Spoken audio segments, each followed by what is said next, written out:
வணக்கம் மக்களே, welcome to K+C Tamil audio book. நீங்கள் கேட்டுக்கிட்டு இருக்க நாவல் இந்திர லோகத்து நாட்டிய மயூரி பகுதி 6.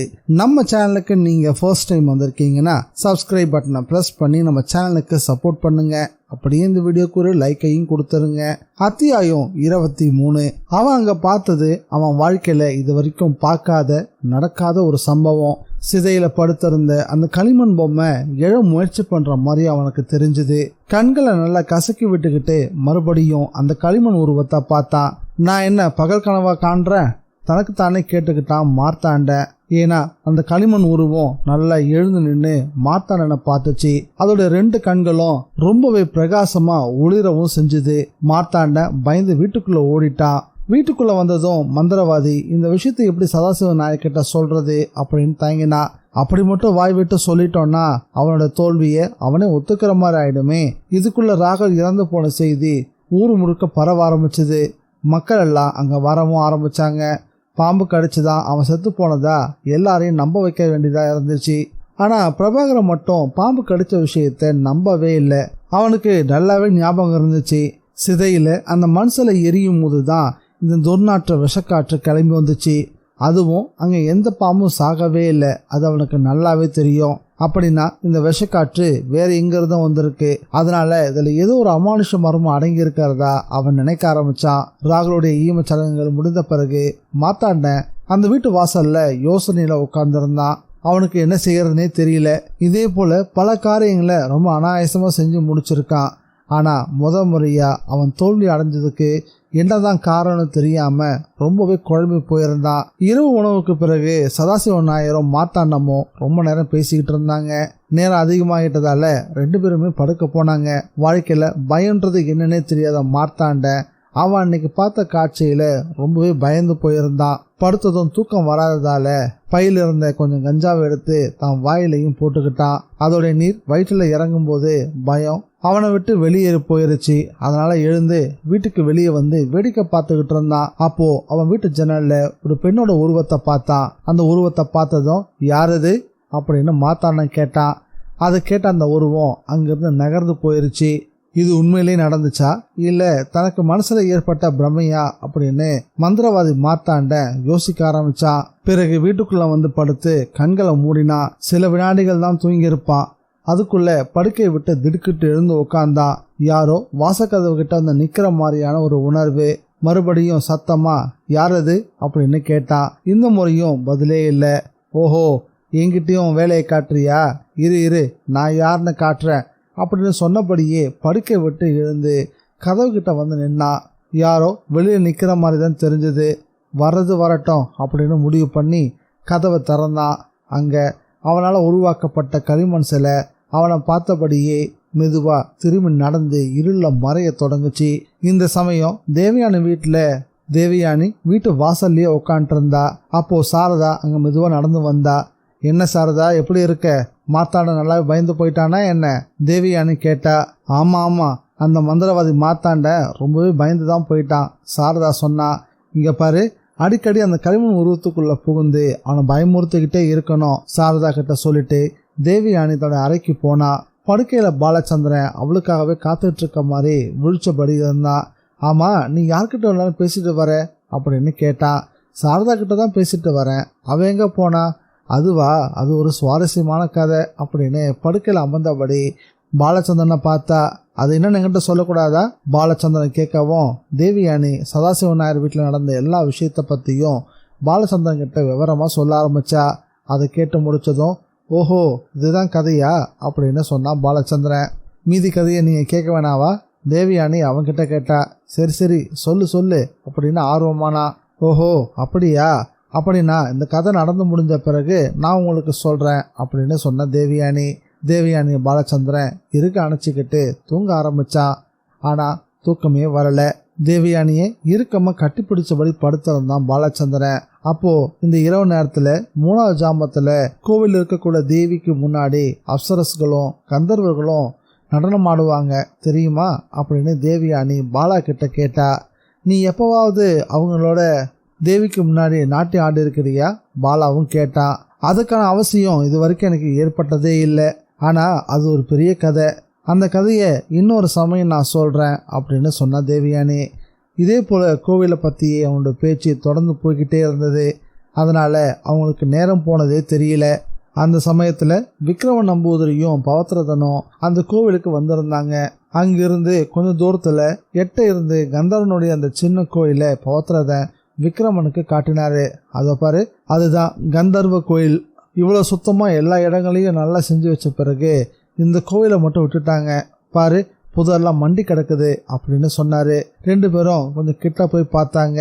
உள்ள ஒரே இருட்டாக இருந்துச்சு. அதுக்கு பக்கத்திலேயே ஒரு மடப்பள்ளியில் விளக்கு ஒன்று எடுத்துகிட்டு வந்து அதை ஏற்றியபடியே கோவிலுக்குள்ளே பார்த்தாங்க. வழியில் இருந்த பெரிய பெரிய ஒட்டடைகளை மெதுவாக அப்புறப்படுத்தினாங்க. கந்தர்வனுடைய விக்கிரகம் தெரிஞ்சுது. சுமார் 2 அடி உயரத்தில் அந்த விக்கிரகம் ரொம்ப அழகாக இருந்துச்சு. அந்த விக்கிரகம் கற்சிலையால் ஆனது. இந்த கந்தர்வனை நாம் சந்தோஷப்படுத்தணும். நாம் இங்கே வந்ததோடைய அறிகுறி எதுவும் இருக்கக்கூடாது. நாளைக்கு நாம் கந்தர்வ யாகம் செய்யும்போது நமக்கு தொந்தரவு இருக்கக்கூடாது. அது முடிஞ்ச பிறகு ஒரு கன்னிப்பெண்ணை இந்த கோவிலுக்கு அழைச்சிட்டு வரணும். அவரோட கையில் இந்த கோவிலுக்கு விளக்கேற்றணும் அப்படின்னு சொன்னார் பவத்ரதன். அது எப்படி முடியும் குருவே? விக்ரமன் கேட்டான். அந்த பெண்மணி கிட்ட சொன்னால் பெண்ணை கொண்டு வர மாட்டாளா? அவர் குறிப்பிட்டது ஜேனட்டை தான். விக்ரமனுக்கு இந்த யோசனை ரொம்பவே சரியாக பட்டுச்சு. ஏன்னா அவருடைய எதிர்காலம் நல்லா இருக்கணும் தான் இந்த காரியமே நடத்தப்படுது. அதனால் மறுநாள் அதிகாலையிலேயே வேலைக்காரனை விட்டு ஜேனட்டுக்கு விஷயத்தை தெரியப்படுத்தினா விக்ரம. மதியானத்துக்கு முன்பே ஜேனட் கல்யாணியை விக்ரம்கிட்ட அனுப்பி வச்சிருந்தா. அவள் வரும்போது வீட்டுக்குள்ளே விக்ரம தான் படுக்கையில் வேற ஒரு பொண்ணோட உறவாடிக்கிட்டு இருந்தான். கல்யாணி அங்கே வந்து சேர்ந்துட்டான்னு தெரிஞ்சதும் அவன் வெளியே வந்தவன், கல்யாணி, நான் இங்கே உன்னை வரவழைச்சது ஒரு முக்கியமான விஷயத்த சொல்லதான். நீ அந்த திணையில் போய் உட்காரு அப்படின்னு சொன்னான். என்ன செய்யணும் சொல்லுங்க திருமேனி. இது ரொம்ப ரொம்ப ரகசியமாக இருக்க வேண்டிய ஒரு விஷயம். வெளியில் யாருக்குமே தெரியக்கூடாது. தெரிஞ்சா தூக்கத்திலிருந்து நீ விழிக்கவே மாட்ட அப்படின்னு சொல்லவும் அவள் பயந்தே போயிட்டா. நீ இங்கேருந்து ஹாஸ்டலுக்கு போய் ஜேனட் கிட்ட ஒரு அழகான இளம் கன்னி பெண்ணை அழைச்சிட்டு வர சொல்லு. அதுவும் ஒரு நல்ல காரியத்துக்காக தான், கொலை செய்யறதுக்காகலாம் கிடையாது அப்படின்னு சொல்லி கல்யாணியை அங்கேருந்து அனுப்பி வச்சான் விக்ரம நம்பூதிரி. கல்யாணி நேராக போய் ஜேனட் கிட்ட இந்த விஷயத்த சொன்னதுமே அவர் அழகான இளம் கன்னி பெண்ணை தயார் செஞ்சு வச்சா. இதை தொடர்ந்து அந்த பெண்ணை அடுத்த ராத்திரியில விக்ரமனும் பவத்ரதனும் அந்த பெண்ணை கந்தர்வ கோயிலுக்கு கூட்டிட்டு வந்தாங்க. அப்போ அங்க அதிபயங்கரமான சூறைக்காற்று வீச ஆரம்பிச்சுது. அத்தியாயம் 24. அந்த சூறைக்காற்றோட விளைவு ரொம்பவே பயங்கரமா இருந்துச்சு.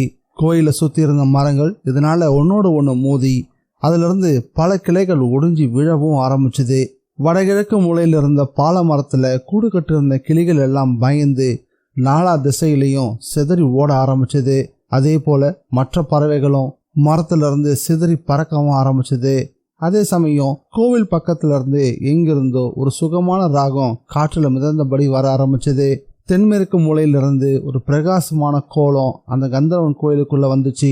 பிறகு அது ஒரு பிரகாசமான உருவமா மாறுச்சு. அவன்தான் அந்த அமானுஷ்யமான கந்தர்வன். அதை பார்த்ததும் விக்ரமனும் பவத்ரதனும் அங்கிருந்து வேகமா வெளியேறி கோவிலுக்கு பின்புறமா இருந்த ஒரு புதருக்கு பின்னாடி மறைஞ்சுக்கிட்டாங்க. அதுக்குள்ள அந்த கந்தர்வன் மெதுவா அந்த பெண்ணோட ஐக்கியமாகி இருந்தான். அங்க ஒரு புகை மண்டலம் உருவாச்சு. அதன் பிறகு அவங்க 2 பேரையும் பார்க்கவே முடியல. என்ன இது? விக்ரம மெதுவான குரல்ல கேட்டான். அது அப்படிதான், கந்தர்வனும் பெண்ணும் கோவிலுக்கு வெளியே போயிட்டாங்க, இனி நம்ம போகலாம். அவங்க 2 பேரும் மெதுவா அந்த புதரை விட்டு வெளியே வந்தாங்க. கொஞ்சம் தூரத்துல யட்சி கோயிலுக்கு முன்னாடி அந்த பெண் நின்றுட்டு இருந்தா. பக்கத்திலே இருந்த குளத்துல குளிச்சு எழுந்த மாதிரி முழுசா நனைஞ்சு போயிருந்தா. இவங்கள பார்த்ததும் அவ கேட்டா, எனக்கு என்ன நடந்துச்சுன்னே தெரியல, குளத்துல இருந்து குளிச்சுட்டு மேலே ஏறி வந்ததுதான் தெரியும் அப்படின்னு சொன்னா அந்த பெண். உன்னை யாராவது தொந்தரவு பண்ணாங்களா? பவத்ரதன் கேட்டாரு. அவ தன் தலையை தாழ்த்திக்கிட்டு அவன் யாரு அப்படின்னு கேட்டா. நீ அதெல்லாம் தெரிஞ்சுக்கணும்னு அவசியம் இல்லை, இங்க நடந்த எல்லாத்தையும் நீ மறந்துரு அப்படின்னு சொன்னாரு பவத்ரதன். 3 பேரும் அங்க இருந்து நேரா பவத்ரதன் வீட்டுக்கு வந்து சேர்ந்தாங்க. விடியற் காலையிலேயே ஜேனட் கார்ல வந்து அவளை அழைச்சிட்டும் போயிட்டா. போகும்போது வழியில ஜேனட் அவகிட்ட மறுபடியும் அந்த கேள்வியை கேட்டா. உன்னை யாராவது தொந்தரவு பண்ணாங்களா? எல்லாமே ஒரு கனவு மாதிரிதான் எனக்கு தெரிஞ்சது. நிறைய மலர்கள் நிறைஞ்சிருந்த ஒரு நந்தவனத்தில் நான் இருந்தேன், அது மட்டும்தான் எனக்கு ஞாபகம் இருக்குதுன்னு அந்த பொண்ணு சொன்னான். ஆனா அவ சொன்ன எதுவுமே ஜேனட்டுக்கு புரியவே இல்லை. அன்னைக்கு பிற்பகல் பவத்ரதன் வீட்டுக்கு விக்ரம வந்து சேர்ந்தாரு. வந்து சேர்ந்ததும் ஜேனட் கொடுத்த 1000 ரூபாயை பவத்ரதன் கிட்ட கொடுத்தாரு. அதை பார்த்ததும் அவருக்கு ரொம்பவே மகிழ்ச்சி. ஏன்னா எந்த விதமான வருமானமும் இல்லாம ரொம்ப அவஸ்தைப்பட்டுக்கிட்டு இருந்தாரு பவத்திரதன். பணத்தை கொடுத்துட்டு விக்ரம, நான் ஒரு விஷயத்தை தெரிஞ்சுக்கணும்னு ஆசைப்படுறேன், என்னன்னு கேளு அப்படின்னு வெற்றிலையில சுண்ணாம்பு தடவிக்கிட்டே கேட்டாரு பவத்திரதன். எனக்கு ஒரு ஜோசியம் பார்க்கணும். எது விஷயமா? எனக்கு அந்த கந்தரனுடைய பூர்வ கதை பூராவும் தெரியணும். எப்படி அவன் இங்க வந்தான் அப்படின்னு தெரிஞ்சுக்க எனக்கு ரொம்ப ஆர்வமா இருக்கு.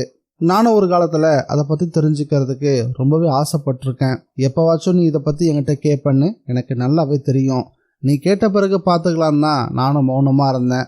அந்த கந்தர்வன் யாருன்றத நீ இன்னைக்கு தெரிஞ்சுக்கலாம். சரி வா, நம்ம போய் பக்கத்து அறையில உட்காரலாம் அப்படின்னு பவத்திரதன் விக்ரம கூட்டிட்டு அடுத்த அறையில போய் சௌகரியமா உட்கார்ந்தாங்க. அந்த அறையில மேற்கு பக்கமா பழமை வாய்ந்த தேக்கால் செய்யப்பட்ட ஒரு பெரிய மர பீரோ இருந்துச்சு. அதை திறந்து பல வருஷங்கள் ஆயிருச்சு அப்படின்னு அதை திறந்ததுமே விக்ரம தெரிஞ்சுக்கிட்டான். பவத்திரதன் அந்த அலமாரியை திறந்து நூற்றாண்டுகள் பழமை வாய்ந்த செம்பு தகட்டாலான ஒரு திறந்த புத்தகத்தை எடுத்துட்டு வந்து படிக்கவும் ஆரம்பிச்சாரு. ஒவ்வொரு பக்கமா ரொம்பவும் கவனமா புரட்டவும் செஞ்சாரு. 14வது பக்கத்துல அவருடைய கண்கள் நிலைச்சு நின்னுச்சு. அதே பக்கத்தை இன்னொரு தடவை படிச்சு பார்த்தாரு. நீ எதிர்பார்க்கக்கூடிய விஷயம் இதுல எழுதப்பட்டிருக்குது அப்படின்னு சொன்னாரு பவத்திரதன். அவர் என்ன சொல்வாரு அப்படின்னு கேட்கறதுக்காக விக்ரம ரொம்ப ஆவலோட காத்துக்கிட்டு இருந்தான். இந்த கந்தர்வன் ரொம்ப பெரிய கில்லாடி, ரொம்ப பயங்கரமானவனும் கூட. அன்னைய காலகட்டத்துல யாரோ ஜோசியம் பார்த்துதான் இந்த விஷயத்த எல்லாத்தையும் எழுதியிருக்காங்க. இதுல எழுதியிருக்கிற விஷயத்த சொல்றேன் கேளு. அவன் பேரு வைசாகன். இந்த கந்தர்வன் தேவலோகத்துல பலவிதமான தொல்லைகளுக்கு காரணமா இருந்திருக்கான். தேவலோகத்துல நாட்டியம் ஆடிக்கிட்டு இருந்த அப்சரஸை ரொம்பவே தொந்தரவு செய்ய ஆரம்பிச்சிருக்கான். அதற்கான தண்டனையை கொடுத்துதான் அவனை பூலோகத்துக்கு துரத்து விட்டுட்டாங்க. இந்த பூலோகத்துல அவன் வந்து இறங்கின இடம் நம்ம கோயில் இருக்கக்கூடிய மலை மேலதான். அங்கதான் அவனை பிரதிஷ்டையும் செஞ்சாங்க. இங்கேயும் அந்த தொந்தரவு அதிகமாகிருச்சு. அவனுடைய திமுறை அடக்கணும் அப்படின்றதுக்காகவே ஒரு மந்திரவாதி அவனை கோவில் சிலையா மாற்றி விட்டுட்டான். இதெல்லாத்தையும் கேட்ட விக்ரம நம்பூதிரி ரொம்பவே வியப்படைஞ்சு போயிட்டான். இனி எல்லாத்தையும் நாமே பார்த்துக்க வேண்டியதுதான் அப்படின்னு சொன்னான் பவத்திரதன். கந்தரனுடைய கதையை சொல்லி முடிச்சபடியே அந்த பழைய கிரந்த புத்தகத்தை மூடி பழைய அலமாரிக்குள்ளையும் வச்சாரு. விக்ரம அடுத்த கேள்வி கேட்க தயாரானா. முதல்ல ஆவாகனம் செஞ்ச சிலை இப்போ அந்த மலை உச்சியில இருக்குமா அப்படின்னு கேட்டான். இருக்கலாம். அந்த சிலை மட்டும் நம்ம கைக்கு கிடைச்சதுன்னா பல நன்மைகள் நமக்கு நடக்கும். அது எப்படி? இப்போ இங்க இருக்கக்கூடிய சிலையில இருக்கக்கூடிய கந்தனோட சக்தியை அந்த பழைய சிலைக்கு கொண்டு போகணும். ஏன்னா இப்ப இருக்கும் சிலை எல்லாருக்கும் நல்லாவே தெரியும். அதனால இந்த சிலைக்குள்ள இருக்க சக்தியை மலை மேல இருக்கக்கூடிய சிலைக்குள்ள புகுத்திட்டோம்னா அந்த சிலைக்கு பலமான சக்திகள் கிடைச்சிரும். அந்த சிலையை நம்ம குடும்ப கோயிலுக்கு கொண்டு வந்து கந்தர்வனை நம்மோட பிடிக்குள்ள வச்சுக்கிட்டோம்னா நம்ம நினைச்சதை சாதிக்க முடியும். இந்த யோசனை ரொம்பவே நல்லா இருக்குதே குருவே அப்படின்னு சொன்னா விக்ரம. இந்த சிலையை கண்டுபிடிக்க முதல்ல ஒரு முயற்சி எடுக்கணும். பவத்திரதன் சொல்லவும் என்னுடைய அடுத்த வேலையை அதுதான் அப்படின்னு சொன்னா விக்ரம. அப்போ பவத்திரதன் இன்னொரு விஷயத்தையும் சொல்ல ஆரம்பிச்சாரு. இன்னைக்கு இரவும் ஒரு கன்னிப்பெண் வேணும், தெரியும் இல்லையா? தெரியும். மொத்தம் 7 பேர் தானே? ஆமா. இப்பெல்லாம் பாலச்சந்திரன் ரொம்ப சீக்கிரமாவே வீட்டுக்கு வரத விரும்பவும் ஆரம்பிச்சிட்டான். அதுக்கு காரணம் தேவயானி தான். பாலச்சந்திரன் வீட்டுக்கு வரும்போதே தேவயானி கோயிலுக்கு போக தயாராகி இருந்தா. சாரதா, நீயும் கூட வரியா? தேவயானி கேட்கவும் பாலாவுக்கு ரொம்பவே வியப்பா இருந்துச்சு. தேவயானி இந்த வார்த்தைகளை கேட்டதும் சாரதா ரொம்பவே மகிழ்ச்சி அடைஞ்சிட்டா. 3 பேருமா சேர்ந்து கோவிலுக்கு போய் சேர்ந்தாங்க. முன்னாடி ஒரு பெரிய மணி இருந்துச்சு. அதை அடிச்ச பிறகு பாலச்சந்திரன் அந்த கோவிலை திறந்தாரு. உள்ள விளக்குகள் ஏற்றப்பட்டுச்சு. அப்போ ஏதோ நகர்ந்து போற மாதிரி அவருக்கு தெரிஞ்சது. கொஞ்சம் உத்து பார்த்தப்போ அங்க தெரிஞ்சது ஒரு பெரிய நாகப்பாம்பு. தேவயானி, இதை பார்த்தியா? பார்த்தேன். அவன் பழைய ஆளு, கோவிலோட காவல்காரன் அப்படின்னு சொன்னான். அந்த பாம்பு ரொம்ப விரைவா அங்கிருந்து மறைஞ்சும் போச்சு. சாரதா கோயிலுக்குள்ள வந்த பிறகு மெதுவா சிலைகள் இருந்த பக்கமா வந்தா. இதுக்கு முன்னாடி சிவப்பிரியாவா இருந்த இவ இப்போ அந்த சிலைக்கு முன்னாடி நின்று பார்த்தா. மற்ற சிலைகள் எல்லாம் இவளை பொறாமையோட பார்த்துக்கிட்டு இருந்துச்சு. அந்த சிலைகளோட பார்வையை புரிஞ்சுக்கிட்டு எல்லாருமே என்ன மாதிரியே வந்துட்டீங்கன்னா தேவிக்கு அப்புறம் யார் காவல் அப்படின்னு முணுமுணுத்தபடியே சாரதா அங்கிருந்து விலகி வந்தா. பிறகு பக்கத்துல இருந்த கந்தர்வன் கோயிலுக்கு வந்தப்போ அந்த இடம் சுத்தமா இருந்துச்சு. விக்கிரகம் சுத்தமாக்கப்பட்டிருந்தது. யாரோ தீபம் ஏற்றி சாமானி புகையும் காட்டியிருக்காங்க. சாரதாவுக்கும் இந்த சிலையை பத்தி கொஞ்சம் தெரியும். இவன் நல்லவன் கிடையாது, தேவலோகத்துல இருந்து சாபம் கொடுக்கப்பட்டு துரத்தப்பட்டவன் அப்படின்னு அவளுக்கு நல்லாவே தெரியும். பொதுவா இந்த இடத்துல பூஜை பண்ணக்கூடிய பழக்கமும் இல்லை. மக்களுக்கும் இந்த கதையெல்லாம் தெரியாது. அப்படின்னா இதை யாரு பண்ணிருப்பா? சாரதா யோசனையில ஆழ்ந்தா. சாரதா அங்க போய் நிக்கிறத பார்த்ததும் தேவயானி, சாரதா அங்க போய் ஏன் நிக்கிற அங்க நிக்க கூடாதுன்னு உனக்கு தெரியாதா அப்படின்னு கேட்டா. சாரதா பதில் எதுவும் சொல்லாம அங்க இருந்து திரும்பி வந்தா. அது மட்டும் இல்லாம அங்க பார்த்த விஷயத்த பத்தி தேவயானி கிட்ட சொல்லவும் இல்லை. அன்னைக்கு இரவு படுக்கையில படுத்திருந்தா தேவயானி. அவளுக்கு பக்கத்திலே படுத்திருந்த பாலா கிட்ட இது வரைக்கும் சொல்லாத ஒரு விளக்கத்தை சொன்னா. பாலா, நம்ம கோயில் இருக்கக்கூடிய சிலைகளை பத்தி உங்களுக்கு ஏதாவது தெரியுமா? எனக்கு எதுவுமே தெரியாது. ஆனா கோயிலை சுத்தப்படுத்தும் போது ஜோசியம் சொன்ன விவரம் தான் எனக்கு தெரியும் அப்படின்னு அவளோட தலைமுடியை ஒதுக்கியபடியே சொன்னான் பாலா. பாலா, எனக்கு ஒரு சந்தேகம் இருக்கு, ரொம்ப நாளாவே அது இருக்குது அப்படின்னு அவனுக்கு காதுகளை தடவி விட்டபடியே தேவயானி கேட்டா. என்னன்னு கேளு, சொல்றேன். ரொம்ப வருஷத்துக்கு முன்னாடி அப்படின்னு ஆரம்பிக்கும் போதே முகட்டில் இருந்த பல்லி பலமா சத்தம் போட ஆரம்பிச்சது. அத்தியாயம் 25. தேவயானி பேசிட்டு இருக்கும் போதே வீட்டு முகட்டில் இருந்த பல்லி சத்தம் போடவும், ஏன் பாலா, அந்த பல்லி சொன்னதுடைய அர்த்தம் என்னன்னு உங்களுக்கு புரியுதா அப்படின்னு கேட்டா. பாலச்சந்திரன் சிரிச்சபடியே, நான் என்ன கௌரி சாஸ்திரமா படிச்சிருக்கேன்? எனக்கு தெரியக்கூடிய விஷயம் ஒன்னே ஒன்று மட்டும்தான், அது ஃபோட்டோகிராஃபி மட்டும்தான். நீ வந்த பிறகு சில மந்திரங்களை சொல்லி கொடுத்துருக்க, அது மட்டும் இப்போ எனக்கு புதுசாக தெரியும். அதையும் நான் இன்னும் முழுசாக படிக்கவே இல்லை தெரியுமா அப்படின்னு சொன்னாரு. தேவயானி படுத்தபடி இருந்தவ எழுந்து உட்காந்தா. முதுகுக்கு ஒரு தலையணை வச்சுக்கிட்டு சாய்ஞ்சபடி இருந்தா. தேவலோகத்து விதிமுறைகளை பற்றி நீங்கள் கேள்விப்பட்டிருக்கீங்களா? தேவயானி, நான் தேவலோகத்து மனுஷனா, அதையெல்லாம் தெரிஞ்சு வச்சிருக்க அப்படின்னு பாலா சொல்லவும், நீங்கள் சொல்கிறது வாஸ்தவம் தான். புராணங்கள் மூலமாகவும் பெரியவங்க சொன்ன கதையும் வச்சும் நீங்கள் தெரிஞ்சிக்கவே இல்லையா? ஏதோ கொஞ்சம் கொஞ்சம் கேள்விப்பட்டிருக்கேன். ஒவ்வொரு ஊர்லேயும் விதிகளை மீறி நடக்கிறவங்களுக்கு தண்டனை கொடுக்கறது இல்லை, அதே போலதான் தேவலோகத்திலையும் சில சட்டத்திட்டங்கள்லாம் உண்டு. ஆனால் இவ சொல்லிட்டு இருக்க விஷயத்தை பற்றி பாலாவுக்கு கொஞ்சம் கூட புரியவே இல்லை. தேவயானி, எனக்கு கொஞ்சம் கூட புரியல. கௌளி சாஸ்திரத்துக்கும் இதுக்கும் என்ன சம்பந்தம்? பாலா, அதை புரிய வைக்கிறதுக்கு தான் இவ்வளோ பிடிக்க போட்டுட்டு இருக்கேன். பாலா பேசாமல் இருந்தான். தேவயானி தொடர்ந்து சொல்ல ஆரம்பிச்சா. உங்கள் கோவிலில் இடப்பக்கம் ஒரு கந்தர்வன் கோவில் இருக்கு இல்லையா? ஆமாம், இருக்குது. ஆனால் அதுக்கு யாருமே முக்கியத்துவம் கொடுக்கறதே இல்லை, அது தெரியுமா உனக்கு? அதெல்லாம் சரிதான். ஆனால் அந்த கந்தர்வனுடைய பின்னணியில் ஒரு சரித்திரம் இருக்கு. அவன் ஒன்றும் நேர் வழியில் வந்து இங்கே சிலையாக உட்காரலை. அப்படி மட்டும் அவன் ஒழுங்கான வழியில் வந்து உட்காந்துருந்தானா இந்நேரத்துக்கு அவனுக்கு பூஜைகளும் புனஸ்காரங்களும் தினந்தோறும் நடந்திருக்கும். இதெல்லாம் நீ எப்படி தெரிஞ்சுக்கிட்ட தேவயானி? பாலச்சந்திரன் கேட்டான். முதல்ல நான் இங்கே வரும்போது அந்த கந்தர்வன் கோயிலோட பலிப்பீடம் கொடிமரம் எல்லாம் மறைஞ்சு போய் வெளியே தெரியாம குப்பை மண்டி கடந்துச்சு. ஆனா இப்ப அந்த இடம் சுத்தம் செய்யப்பட்டிருக்குது. தேவயானி சொல்லிக்கிட்டு இருக்கவும், அதெல்லாம் ஒரு பக்கம் இருக்கட்டும் தேவயானி, அந்த கந்தர்வனை பத்தி உன்னோட அபிப்பிராயம் தான் என்ன அப்படின்னு பாலா குறுக்கிட்டு கேட்டான். என் அப்பா சொல்ல நான் கேட்டிருக்கேன். தேவலோகத்துல ஒழுங்கினமா நடந்துக்கிறவங்கள தண்டிச்சு சாபம் கொடுத்து பூமிக்கு அனுப்பிடுவாங்களாம். இங்கே ஆள் நடமாட்டமே இல்லாத இடத்துல தான் அப்படிப்பட்ட நபர்கள் வந்து தங்குவாங்க. தேவயானி சொல்லவும் மறுபடியும் குறுக்கு கேள்வி கேட்டான் பாலா. ஆனால் இங்கே அவன் கோயிலில் தங்கியிருக்கான். கோயில் உருவாகிறதுக்கு முன்னாடியே அவன் இங்கே வந்திருக்கலாம் இல்லையா?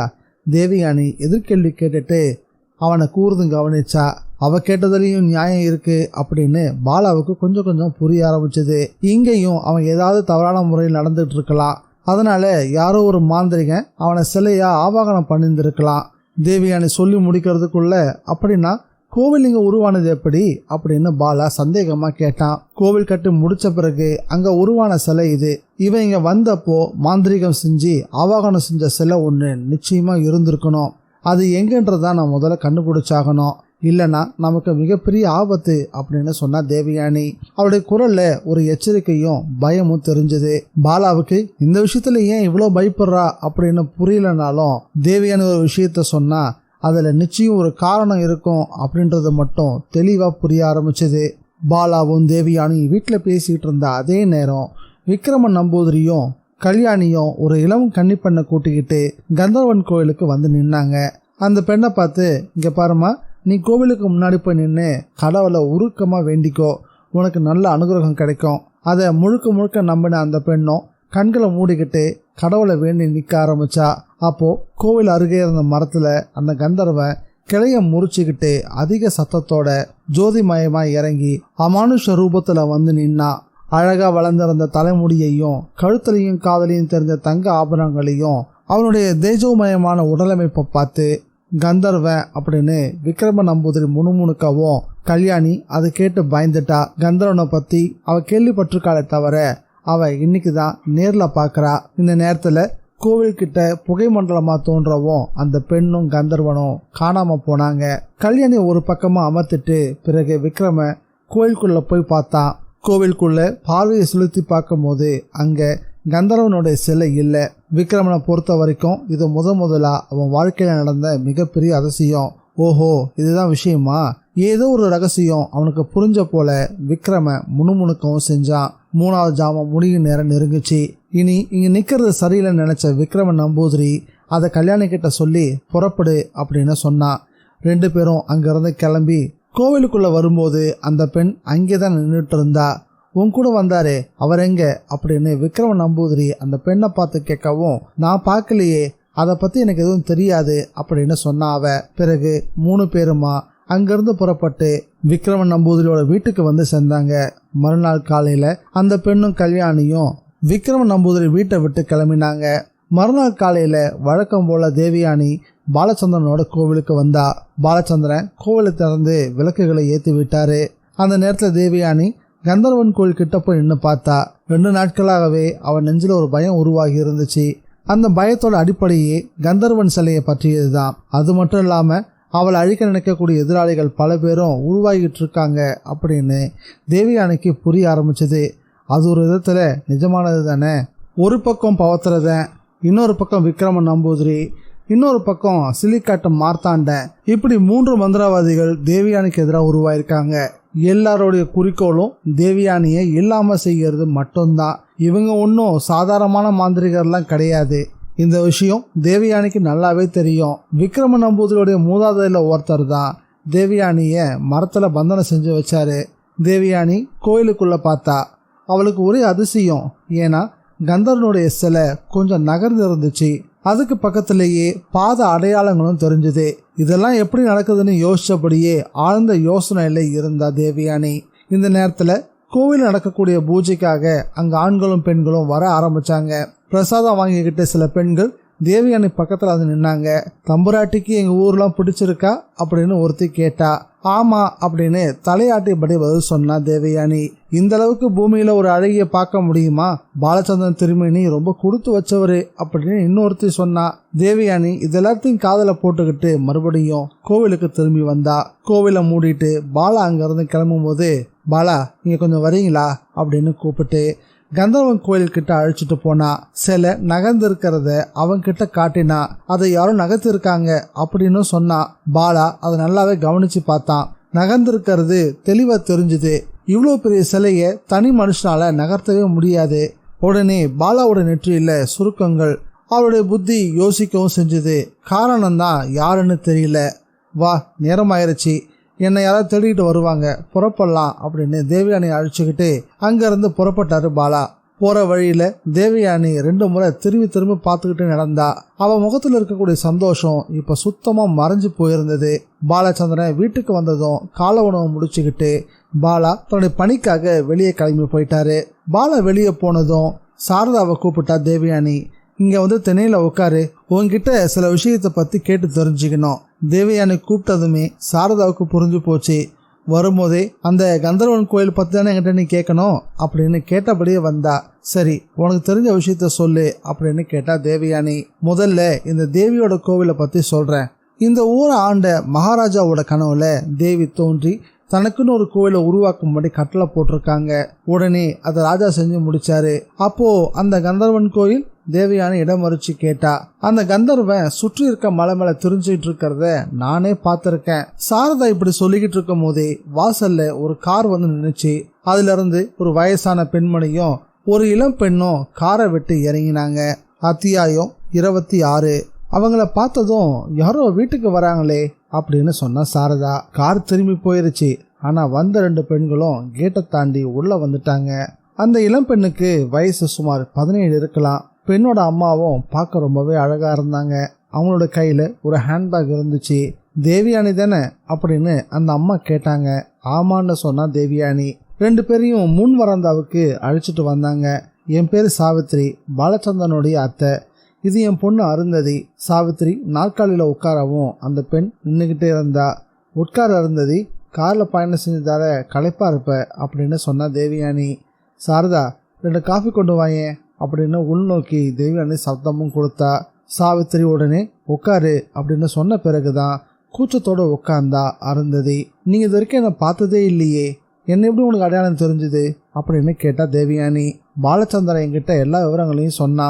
அதே சமயத்துல தட்டில் நேந்திரங்காய் சிப்ஸோட காஃபியும் கொண்டு வந்தா சாரதா. காஃபி வந்ததும் அவங்க கிட்ட அதை எடுத்து கொடுத்துக்கிட்டு எல்லா விவரங்களையும் அப்படின்னு தேவயானி அங்க நிறுத்தினா. நீ ரொம்ப பிரமாதமா நாட்டியம் ஆடுவ, அதனாலதான் உன்னை தொந்தரவு செய்யறதுக்காக நாங்க இங்க வந்திருக்கோம் அப்படின்னு சொன்னா சாவித்திரி. அதோடைய அர்த்தம் தேவயானிக்கு புரியல. இதை உடனே அவன் முகத்தோட்டத்திலிருந்து புரிஞ்சுக்கிட்ட சாவித்திரி கொஞ்சம் விளக்கமா சொன்னா. என் பொண்ணு இப்போ மாவட்ட அளவில் நாட்டியத்தில் முதல் இடத்துல இருக்கா.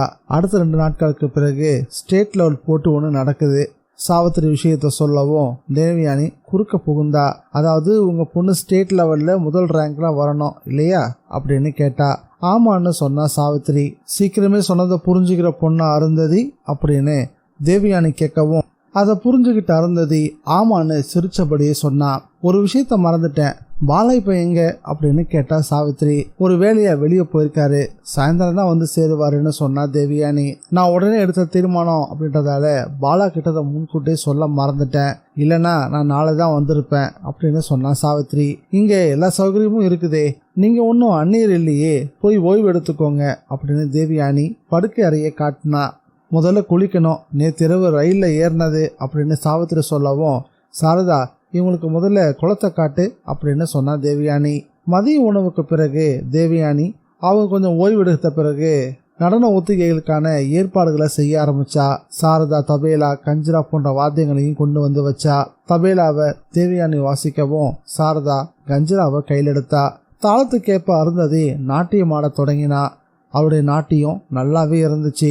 பாலச்சந்திரன் வேலை முடிச்சுட்டு வீட்டுக்கு திரும்பி வரும்போது தாள சத்தம் கேட்க ஆரம்பிச்சது. யோசிச்சபடியே உள்ள நுழைஞ்சாரு பாலச்சந்திரன். அங்க அருந்ததி நாட்டியம் ஆடிக்கிட்டு இருந்தா. இதோ பால வந்துட்டானே அப்படின்னு சாவித்திரி சொன்னா. உள்ள நுழைஞ்ச பாலச்சந்திரனும் சாவித்திரியையும் அருந்ததி அடையாளம் பார்த்துட்டு நாட்டியத்தை நிறுத்தாத, நானும் பார்க்கணும், தொடர்ந்து ஆடு அப்படின்னு கட்டளையும் இட்டான். அந்த நேரத்துல தேவயானி தபேலாவை பாலச்சந்திரனை வாசிக்க சொல்லிட்டு அருந்ததியோடு சேர்ந்து நாட்டியம் ஆட ஆரம்பிச்சா. அவளுக்கு சில புதிய முத்திரைகளையும் நடன அசைவுகளையும் தேவயானி கற்றுக் கொடுத்தா. நாட்டியம் முடிஞ்சுது. அன்னைக்கு சாயந்தரம் எல்லாருமா ஒன்னா சேர்ந்து கோவிலுக்கும் போனாங்க. சிறுமியா இருக்கும் போது சாவித்திரி பார்த்த அந்த கோவில் இப்போ நிலைமை வேற மாதிரி இருந்துச்சு. அதை பார்த்ததும் சாவித்திரி ரொம்பவே சந்தோஷப்பட்டாங்க. இதெல்லாம் எப்போ ஒழுங்குபடுத்துனீங்க அப்படின்னு கேட்கவும் செஞ்சாங்க. கிராம மக்கள் எல்லாம் சேர்ந்து ஏகமனதாக ஒரு முடிவு செஞ்சோம், அதோடைய பயன்தான் இது. அப்போதான் தேவியானோட நாட்டியமும் திருவிழாவில் அரங்கேற்றமாச்சு. இவங்க போன சமயத்தில் கோவிலில் 2-3 நடுத்தர வயதான பெண்கள்லாம் இருந்தாங்க. அவங்கள ஒருத்தி சாவித்திரி யாரு புதுசாக இருக்காங்களே அப்படின்னு விசாரிக்கவும் சாவித்திரி, நான் பாலச்சந்திரனுடைய அத்தை, என் பொண்ணுக்கு நாளைக்கு நாட்டிய போட்டி இருக்கு, அதுக்காக தான் தேவயானி பக்கம் வந்திருக்கோன்னு சொல்லவும் அதை கேட்ட அந்த பெண்ணோட முகம் வாடியே போச்சு. அந்த பெண் பரதநாட்டியமா அப்படின்னு கேட்டா. ஆமான்னு சொன்னா சாவித்திரி. அதை கேட்டதும் அவ ரொம்பவே ஆடித்தான் போனா. ஏன்னா அந்த பெண்ணும் அதுக்காக தான் அங்கே வந்திருந்தா. சலிப்போட அந்த பதிலையும் அவ சொன்னா.